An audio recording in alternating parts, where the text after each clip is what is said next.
What if I told you creativity has nothing to do with talent?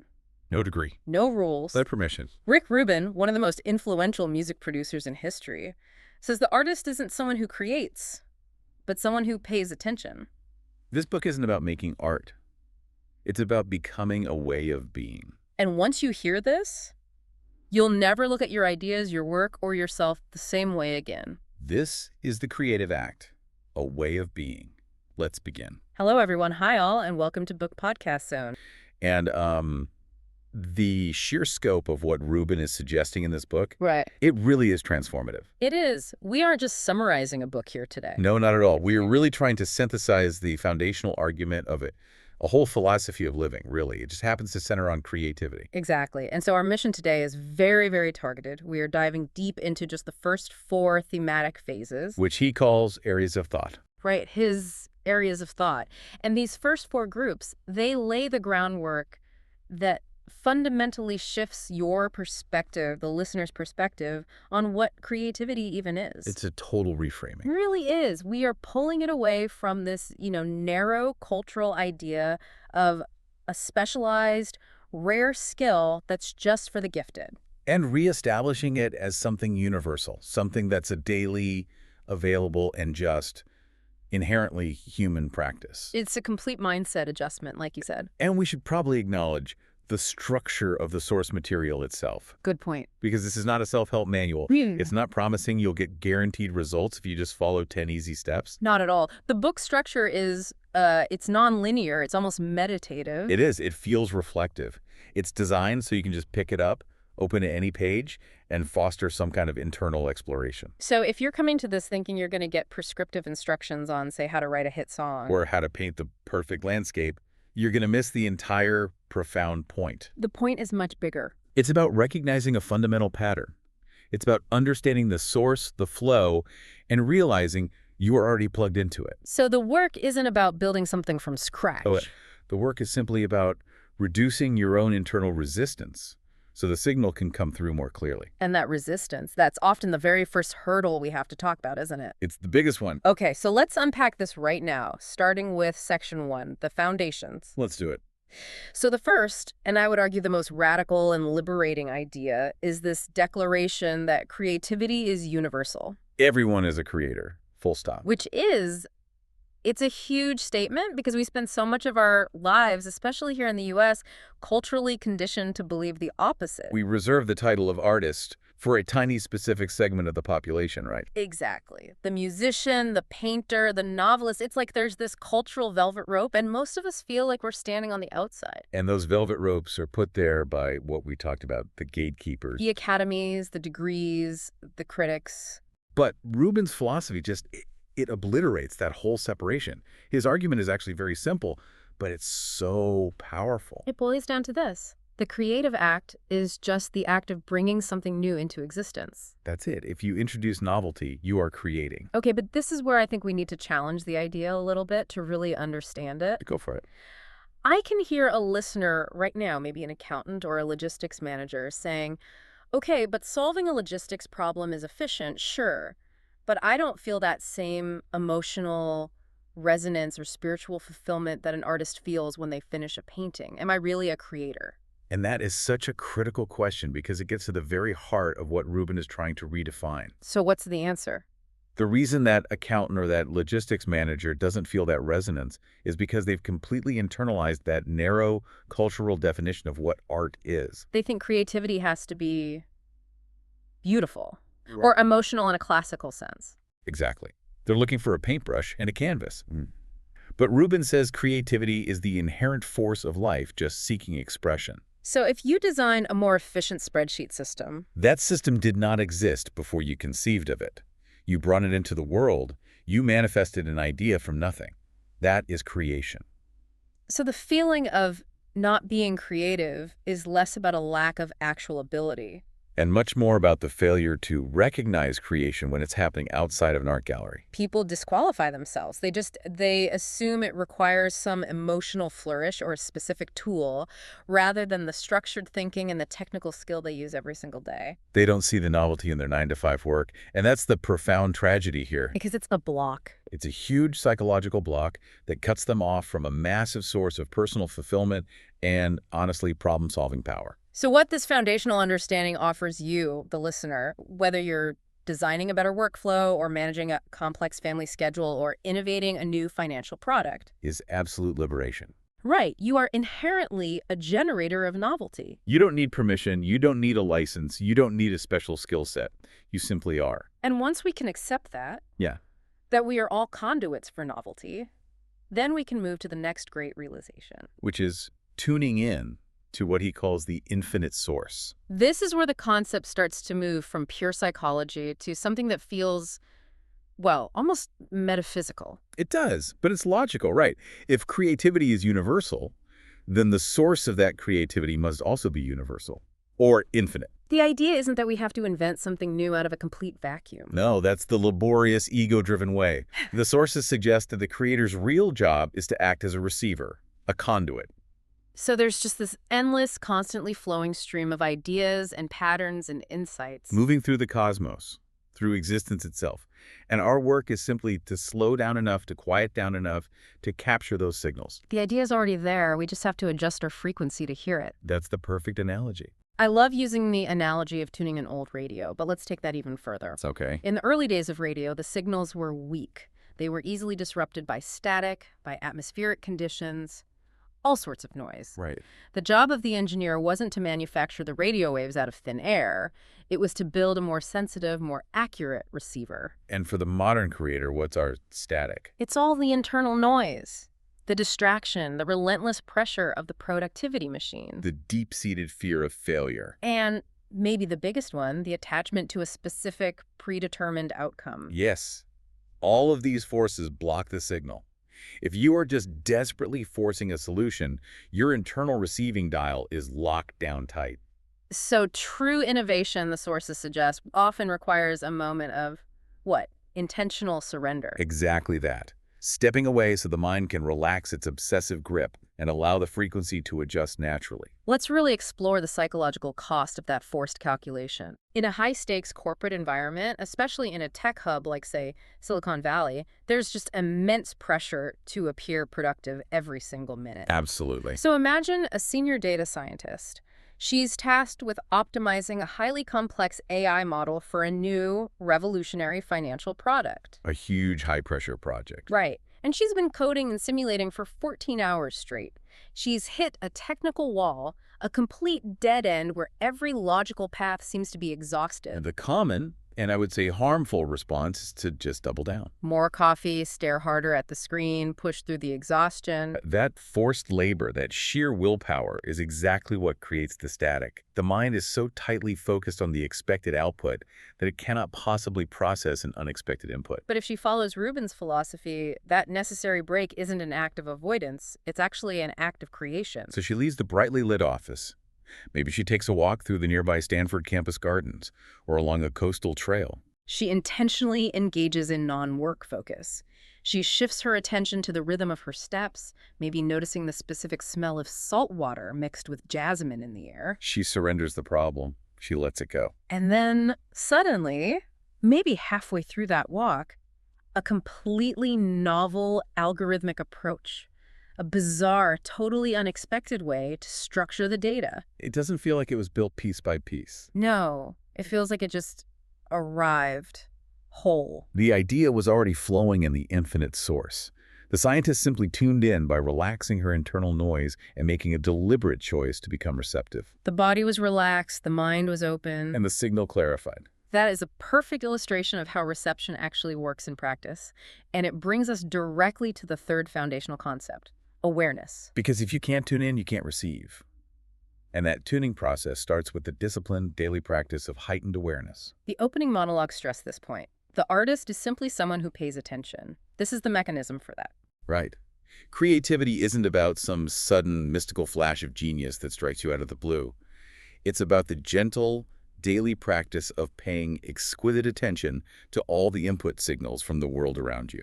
It's the difference between just acknowledging your surroundings and truly deeply absorbing them. We have to define the difference between mere looking and true seeing. Yes.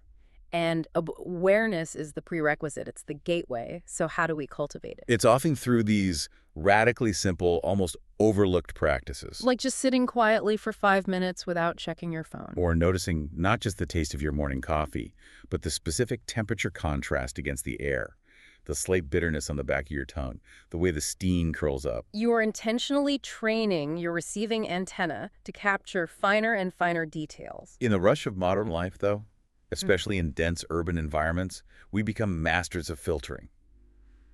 We have to, or we'd be completely overwhelmed. But that filtering is also what blocks the creative input. Let's apply this idea of heightened awareness to a specific, quintessential American experience: the commute in New York City. Okay.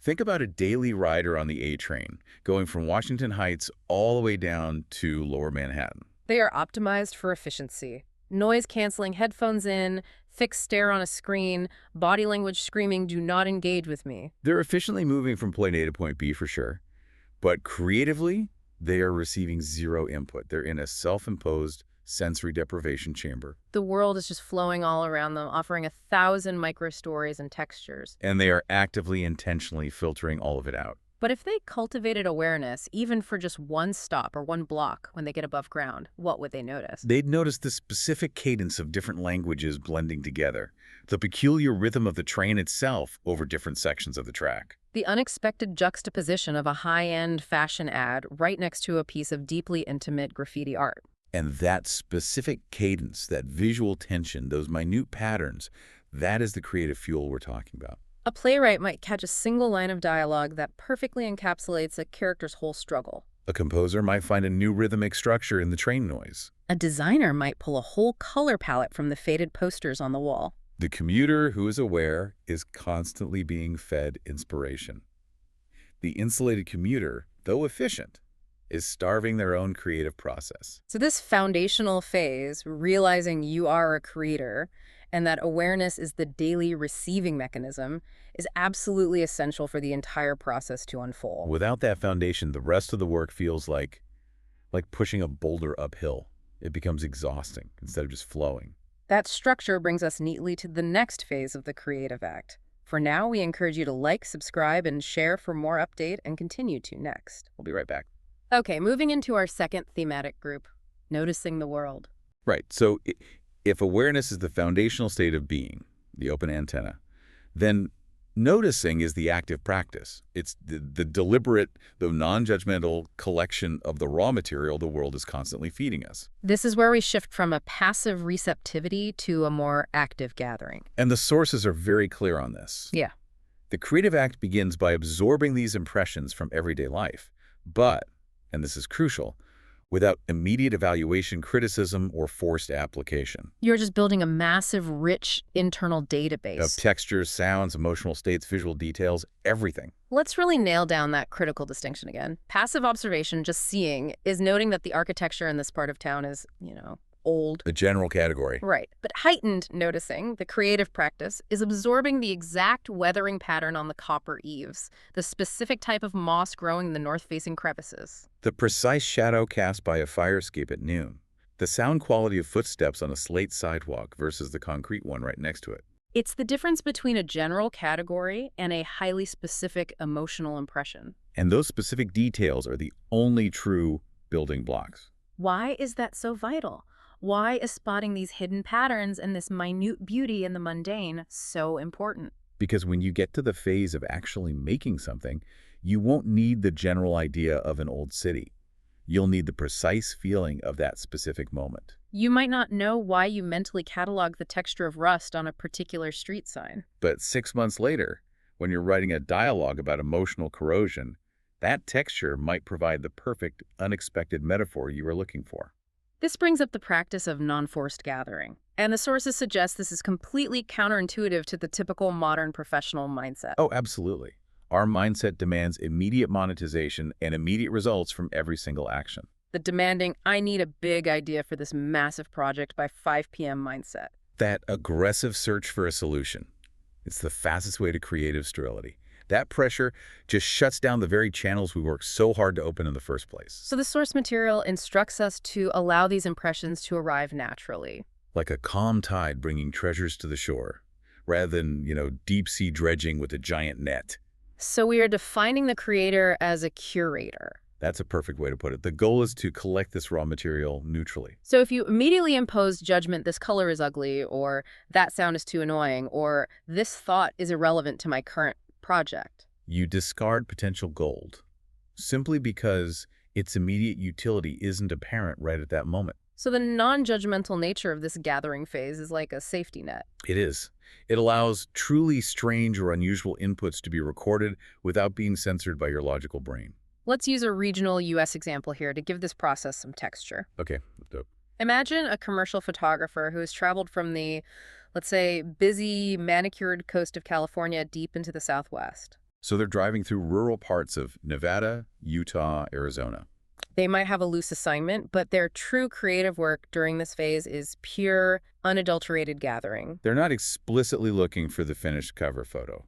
Not yet. No. Instead, they're just driving, stopping, and being exquisitely receptive. So what are they collecting? They're gathering visual textures, the micro-cracking of dried clay earth, the way a faded peeling sign interacts with intense, direct sunlight. The specific angularity of shadow under the harsh midday sun? They're also collecting soundscapes that are in sharp contrast to city life, Like the almost oppressive silence of the high desert. punctuated by the sudden unnerving whir of a rattlesnake or the mournful long-distance sound of a freight train. And the color palettes? Yeah. They're incredible. It's not just red rock. No, it's the shocking, almost violent contrast between pale white alkali flats and the deep, dusty indigo of the distant mountains. So none of these individual sensory inputs in isolation are the final photograph or the final story. Not at all. But they are the fuel. So when that photographer gets back to their studio in Los Angeles, the synthesis of that dry, vibrating silence, that specific color temperature, and that feeling of vastness. That becomes the raw material for a project that captures the unique emotional truth of that region. The gathering phase was neutral and voluminous. The application, which comes later, will be precise and focused. It's all about turning these seemingly ordinary, unmonetized moments into usable, high-grade inspiration. And as we said, you really can't separate this group from the first one. Awareness from group one is the continuous required state of receptivity. And heightened noticing from group 2 is the active consequence of that. It's the filling of the fuel tank. Right. And this challenges you, the listener, to actively seek out and catalog patterns even during the most boring parts of your professional routine. The next time you're stuck in a queue or waiting for a software update, resist that default impulse to check your phone. Yeah. Let's use another U.S. example focusing on the creative potential of contrast, which often hides in plain sight in our older American cities. Good idea. Think about a city like Boston, with its layers of historical periods, or older industrial cities like Detroit or Cleveland, the Rust Belt. An ordinary person just sees an old, maybe crumbling infrastructure or a confusing mix of time periods. But the noticing creator sees the creative tension inherent in that stratification. So in Boston, they might notice a brutalist 1970s concrete structure right up against a pre-Revolutionary War brick facade. Which creates this unexpected visual argument about time and permanence. Or in a Rust Belt city, they see the incredible, tenacious natural growth, a small tree or a vigorous flowering vine pushing up through industrial decay. Reclaiming a massive abandoned factory. That specific tension, that contrast between the relentless biological impulse to grow and the human decision to abandon. It's incredibly potent creative material. It's a metaphor waiting to be deployed, a narrative theme waiting to be extracted. All because you took a moment to truly notice the layered conversation happening right in front of you. That focus on detail and non-judgmental collection is absolutely key. And now we're carrying this heavy, rich load of raw material, and we need a protected space to start processing it. Which brings us to our next section. So we have established the foundation, the idea of the universal creator, and the fuel source, which is noticing the world. Right. Now, in group 3, we have to talk about building the necessary container. The supportive practices, the habits, the environments that make sure the flow, once we've activated it, can show up reliably day after day. This is such a vital pivot in the process. because the source of ideas is infinite, but our human capacity is very finite, And easily fragmented. instantly distracted by all the pressures of modern life. So creativity requires a structured environment and these gentle routines that invite inspiration to show up reliably. Not routines that violently force it through harsh, rigid discipline. Exactly. The operative word here is gentle. These practices are all about creating a psychological safe zone. We really need to distinguish clearly between rigid discipline, which often implies, punishment or obligation or forcing a specific result. And a helpful, nurturing ritual. So what's the difference? Rituals, in Rubin's sense, are highly personal signals. They're telling the subconscious mind the external world is handled. You are now free to be receptive. A ritual could be anything then. Anything. Brewing your tea in a specific ceramic mug before you start editing. Listening to a particular genre of music before you start a design project. Or simply closing the door and silencing notifications for a predetermined 60 minutes. These small, repeatable actions are cognitive markers. They say to your brain, we are now entering the flow state. The deadline fear and the grocery list are temporarily suspended. So what are some other practical, simple habits that support this? The sources point not just to structured work time, but to designated quiet time. Time with no screens, no specific goal, just open reception. Which could be an early morning routine before anyone else in the house is awake. Or intentional structured breaks, where you physically move away from your workspace to allow your mind to just wander. The key realization here is that the structure itself is not a cage. No, it's a protective wall. It manages the necessary chaos of the external world so that the delicate inner world of inspiration can flourish. And this protective scaffolding is deeply connected to the idea of sacred spaces and creative environments. Yes, the physical space matters immensely because it reinforces the ritual. But it doesn't have to be a massive studio with perfect northern light. Not at all. The core requirement is that it must feel protected and intentional. It needs to provide a clear psychological separation from the rest of your demanding life. And critically, the sources emphasize that this sacred space can also be internal. For a lot of people, especially those in highly demanding, non-creative professions, practices like meditation are key to clearing that mental clutter. So meditation in this context isn't really about relaxation. Not primarily. It's about the daily scrubbing of the inner lens. It prepares the internal sacred space so that inspiration can enter and settle without that immediate paralyzing critique or worry about external logistics. But let's ground this in reality for our listener. We are often talking to professionals with heavy time constraints. Maybe they're working remotely in a small, shared living space. Right. They might not have a spare room to transform into some idyllic, isolated retreat. So how can they integrate these spaces? The key is always intention over size. Let's look at a really common modern U.S. scenario. A mid-level manager in Seattle, working remotely from a small apartment, juggling Zoom calls, family needs, and trying to stay creatively fresh. They don't have a dedicated room for this. So in this scenario, they must dedicate just one corner of their living space, maybe a small chair facing a blank wall, or a specific tiny desk surface that is cleared entirely of work clutter. And they install a rule for that space. A hard rule. No work calls are ever taken here. No email is ever checked here. They only use it for journaling or sketching or 5 minutes of quiet thought before the workday begins. That is an intentionally kept space for non-work reflection. And the environment is about that intention, that sanctity, the clarity of the boundaries. It's not about the square footage. By designating that space as sacred, even the subconscious respects the boundary. And that corner becomes the reliable location where inspiration knows it is welcome and protected. This detailed focus on structure brings us back to that fascinating paradox we touched on earlier. If creativity requires no rules, as we said in the opening, why are we now spending so much time discussing habits and routines and boundaries? It feels like a contradiction to the promise of freedom. It is the ultimate synthesis of this chapter, and it's a point that requires some deep consideration to really get. Okay, so break it down. The practices and the routines are not rigid rules that are restricting the art itself. They are boundaries that protect the creative process from all the destructive forces of the external world. Deadlines, commercial pressure, critical feedback. Exactly. You impose structure externally so that internally your creative mind can be absolutely 100% free to play. That's a really powerful distinction. The structure is the prerequisite for the freedom. Think about the professional world in a really rigorous field, like, say, a chef who specializes in molecular gastronomy in a high-end Chicago restaurant. Okay. That field is intensely rule-bound.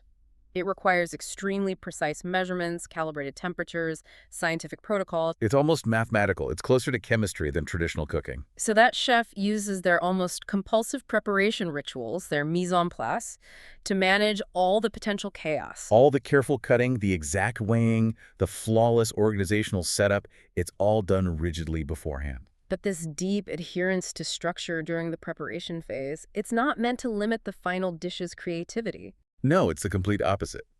Because the foundation is so solid and so predictable, because the chef knows precisely where every ingredient is, and that every technical variable has been accounted for. It allows them total, fearless improvisation once the actual cooking, the creative act of combining and plating, begins. They're free to take chances, to add a bizarre flavor contrast, or to alter a texture on the fly, without worrying that the entire structure is going to collapse because of a basic technical error. The routine isn't the art, it's the protective frame that enables the art to emerge fearlessly. And that freedom, born from structure, is the core lesson. It protects the fragility of all those new ideas we've been gathering. Okay, we have our foundations, we've gathered our fuel, and we've built the protective container. What's next? Next is where the real magic happens. We'll be right back to delve into the necessity of play and the liberation of failure. If Section 3 built the fortified container, Section 4 instructs us on the most effective behavior within that safe space. Right. We have to play, we have to take bold risks, and we have to embrace failure not as a setback, but as an essential, high-value teacher. The core concept here is about retrieving something we tend to lose around adolescence: childlike curiosity. Yes, the most groundbreaking creative work often comes from approaching the task with a radical playfulness, removing the heavy burden of adult stakes, professional reputation, and financial outcome. Think about the difference between a child building a fort and a contractor building a house. The child doesn't worry about structural integrity or zoning codes. They're completely consumed by the joy of trying and the immediate experience. That experimentation without attachment to outcomes is the engine of spontaneity. It's the fastest way to unexpected discoveries because you aren't aiming for a known finish line. You're just exploring the boundaries of the field. And this is the mindset shift that provides that psychological liberation. When creation is treated as a game, a process of exploration, rather than a high-stakes performance, the pressure on the creator just dissipates entirely. The inner critic, which thrives on judgment and consequence, has nothing to judge. If you are simply playing, you cannot truly fail. You only gather information about what happens when you combine X and Y. And that liberation is so essential because the process demands taking bold risks. The sources are absolutely clear on this. Failure is not the opposite of success. It is an intrinsic, non-negotiable component of discovery. If you are not failing regularly, it's a strong indication that you aren't experimenting hard enough. Or you're only exploring paths that you already know are safe. I find this idea of turning mistakes into magic so incredibly encouraging. It is. Often, the most original and powerful elements in a piece of work, a strange rhythm, a unique character flaw, an unexpected color combination, it doesn't come from the intended path. It emerges from a perceived mistake or an unexpected result that is then explored, utilized, and integrated. The initial error becomes the hook. We see the professional application of this principle so powerfully in the U.S. tech industry. More than any other sector, they've normalized, institutionalized, and even monetized the concept of rapid failure. So think about a major retailer or a large software company that's known for iterating constantly. They don't just innovate slowly in some hidden lab. They will launch a major new feature or a significant app upgrade in a specific, contained regional market, say, the Midwest. And it's a total bomb. A complete failure. The users find it confusing, the functionality is flawed, the adoption rate is disastrously low. Now, in a traditional 19th century business model, that failure, that huge, public, documented mistake would be career-ending. But for the risk-taking creator in this modern context, that failure is treated as critical, high-value, unbiased information. It immediately and definitively tells them the limits of their current approach and which of their assumptions were completely wrong. They learn in a week, via real user feedback, what would take them a year of cautious, conservative internal R&D to figure out. They treat that failed regional launch not as a catastrophe, but as high-cost, high-speed education. It is essential instruction. Failure is instruction. It tells you the definitive boundaries of your current method. It's feedback that allows for refinement. If the play phase is about producing quantity without judgment, the failure phase is about immediately learning what elements of that quantity deserve more time and which approaches are definitively dead ends. And this connects the freedom of play and the utility of risk directly back to the larger creative cycle. It's the iterative process, completely free from paralyzing self-criticism. You simply cannot edit what hasn't been written, or sculpt what hasn't been cast, or improve the AI model that hasn't crashed yet. Let's look at an artist who is working purely on their craft. Imagine a musician in a home studio in Nashville trying to develop the primary melody for a new track. Instead of sitting down and trying to force the perfect arrangement immediately, which usually just yields safe, boring results. They embrace play. They deliberately record dozens and dozens of variations of that melody. Some of those variations might be chaotic, played in the wrong key, way too fast, or using bizarre mismatched instruments, just for the sake of seeing what happens. They might deliberately try to make the melody sound wrong, just to explore its resilience. This exploration is bold because it's messy and it looks wildly inefficient from the outside. But they know that the truly perfect, finished version, the one that will feel inevitable and effortless to the listener, will only emerge after these wide, often ridiculous explorations have been conducted. They're prioritizing process and the volume of experimentation over the immediate pressure of product perfection. By embracing play, risk, and failure, you turn the creative process from a high-wire, terrifying performance into a giant protected sandbox where everything is permitted. And every outcome, even the bad ones, is useful data. That is the ultimate liberation. The fear is gone, and it's replaced by curiosity. Okay, let's bring this all together. So let's synthesize the truly foundational journey we've taken through these opening creative acts. We began by dismantling that common myth. Realizing that creativity is universal. It is a foundational state of being, not some specialized, rare skill. From that foundation, we learned that the raw material for all creation is literally everywhere around us. And it's gathered through the active, non-judgmental process of heightened noticing of the world. We are all curators, constantly collecting impressions. We then explored how that delicate new work has to be protected. By establishing gentle, supportive practices and rituals, creating an intentional container where the flow is invited to show up reliably, free from all those external demands. And finally, we discovered that true breakthroughs happen not through cautious perfectionism, but through the joyful embrace of play, the necessity of bold risk, and the profound liberation you find when you view failure as the ultimate teacher. The central theme that unites all four of these groups is, well, it's this. The sources encourage you, the listener, to stop thinking about the impossible task of making art and start focusing entirely on the accessible reality of becoming a way of being. A receptive, aware, protected, and playful conduit for that infinite flow of ideas. And for you, the learner, this knowledge is a profound shortcut. You are now deeply informed not just on a philosophy, but on 4 interconnected practices you can apply immediately to any problem. This knowledge isn't just theoretical, it's intensely practical. Whether you are structuring a presentation for a demanding client, writing a sensitive internal email, designing a new organizational chart, or solving a logistical knot in your personal life. You can start tuning in, noticing the details, establishing a protective ritual, and allowing yourself the freedom to play with the solution. The real power of this mindset is recognizing that we are surrounded by an absolute abundance of possibilities. So if we accept that the universe is constantly sending us ideas, and that through our heightened awareness and noticing, we've successfully gathered thousands upon thousands of raw seeds. Then the real creative challenge isn't finding inspiration anymore. No, because it's always present. The challenge then becomes the act of selection. It's figuring out which of those thousands of raw seeds we've collected, which idea, which observation, which unique variation discovered in play. Which one deserves the dedication, the time, the attention, and the patience to nurture and grow into a fully realized creation? How do you decide which ideas to honor with your energy and which ones to simply let drift away? That, perhaps, is the next great creative act you must master. A perfect challenging thought to mull over until our next deep dive. Thank you for joining us. Goodbye for now.